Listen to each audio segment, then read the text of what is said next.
Bacillus thuringiensis ou BT est utilisé et commercialisé dans le monde entier depuis les années 50 grâce aux propriétés insecticides des cristaux qui sont produits par cette bactérie. Ainsi, les bioinsecticides commerciaux à base de BT contiennent à la fois des cristaux et des spores qui sont pulvérisés en grande quantité sur le végétal, les feuillages, le sol.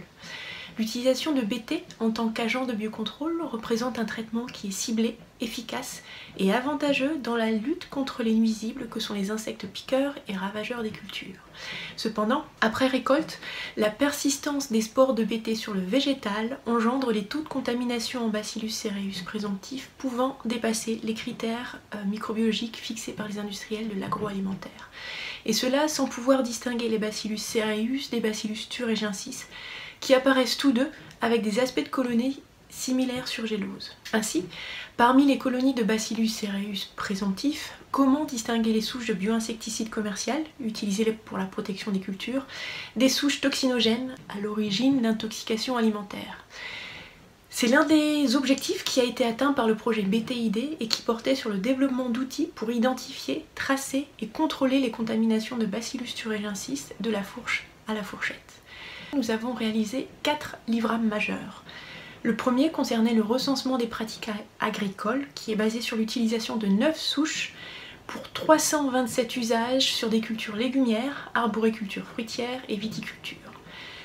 A noter une utilisation en agriculture conventionnelle et en agriculture biologique pour laquelle il existe actuellement peu d'alternatives pour la protection des cultures d'importance économique. Le deuxième point concernait la collecte des souches commerciales et des souches représentatives de la diversité rencontrée au niveau du groupe Bacillus cereus.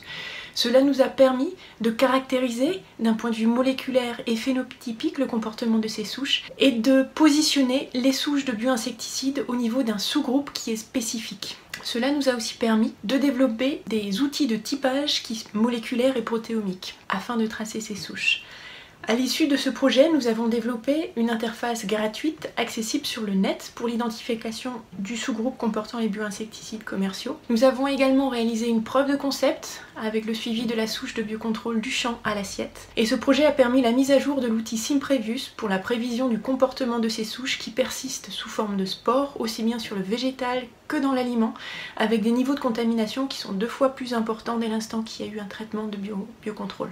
Ainsi, la mise à disposition de ces outils permettra de déterminer la prévalence, le niveau de contamination et la persistance des souches.